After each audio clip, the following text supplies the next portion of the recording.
સરકારે સીઆઈડી તપાસની માંગણી કરી છે, પણ અમારે સીઆઈડી તપાસ નહીં, સીબીઆઈ તપાસ થવી જોઈએ. કારણ કે ગુજરાતની અંદર આ પહેલાં પણ આવા ઘણા બનાવો બન્યા છે.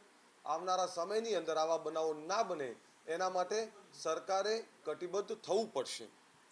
બીજું, જે પ્રકારે સીઆઈડી તપાસની જાહેરાત સરકારે કરી છે એની સાથે સાથે ઓબીસી એસસી એસટી એકતા મંચ પણ પોતાની તપાસ સમિતિની રચના કરી રહ્યું છે. આજે અમારી તપાસ સમિતિની રચના કરી છે અને એ તપાસ સમિતિ એ ત્યાં જઈ સ્થળ તપાસ કરશે, સાચી નિષ્પક્ષ તપાસ કરશે અને એનો રિપોર્ટ રાજ્યપાલશ્રી, મુખ્યમંત્રીશ્રી, મુખ્ય સચિવ અને ગૃહમંત્રીને વિરોધ પક્ષના નેતાને સોંપવામાં આવશે. પરંતુ અમારી માંગણી છે બીજી પણ કે ગુજરાતમાં કાયદો અને વ્યવસ્થા દિવસે ને દિવસે કથળી રહી છે. તેના માટે જવાબદાર કોણ? તો ગુજરાતના ગૃહમંત્રી રજનીભાઈ પટેલ રાજીનામું આપે. આથી વિશેષ ગુજરાતની અંદર કોઈ કાયદો અને વ્યવસ્થા આ પહેલા કથળી નથી ને જે દિવસે દિવસે કથળી રહી છે, એટલે ગૃહમંત્રી પોતાની કામગીરીમાં નિષ્ફળ ગયા છે.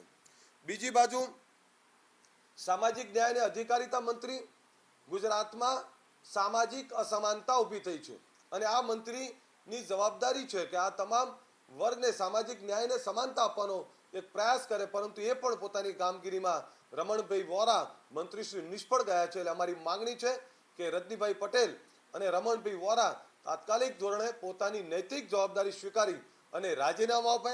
આ અમારી માંગણી છે.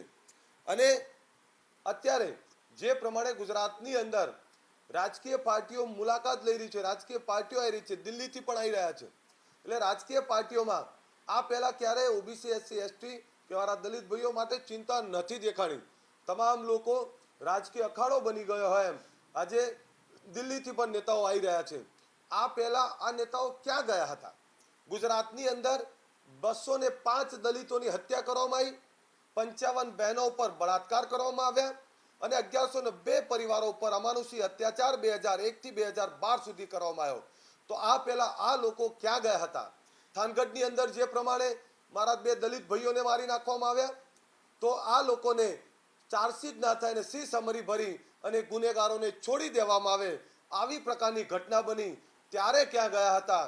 એટલે જે રાજકીય પાર્ટીઓ હોડ લગાવીને ચાલી રહી છે એ અમે ચોક્કસ માનીએ છીએ કે આ હવે રાજકીય થઈ ગયા છે અને રાજકીય મુદ્દો બની ગયો છે, રાજકારણ કરવા આવી રહ્યા છે. કારણ 2017ની અંદર ગુજરાતની અંદર ચૂંટણીઓ આવી રહી છે, એટલે પોતાના રાજકીય રોટલા શેકવા માટે રાજકીય પાર્ટીઓમાં હોડ લાગી છે.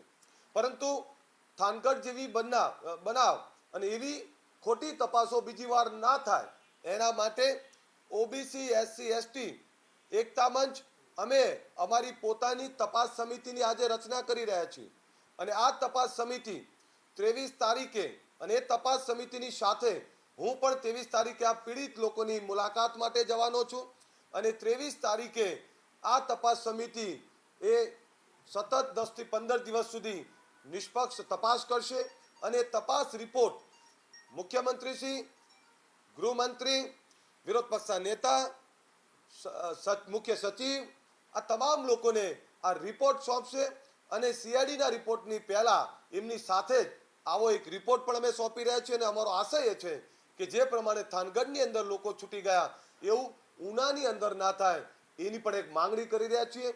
એટલે સરકાર કાયદોનો વ્યવસ્થા સંભાળવા નિષ્ફળ ગઈ છે. અહીંયા રાજકીય પાર્ટીઓ રોટલા શીખી રહ્યા છે, પરંતુ અમારી માંગણી છે ગુજરાતની અંદર સામાજિક સમાનતા, સામાજિક સદભાવનો માહોલ પેદા કરવાનો પ્રયાસ થાય અને તમામ રાજકીય પાર્ટીઓ કાદવ ઉછાળવાના બદલે એકબીજા ઉપર આક્ષેપ પ્રત્યાક્ષેપ કરવાના બદલે સામાજિક ન્યાય અને સમાનતા ઊભી થાય એના માટે આગળ આવે.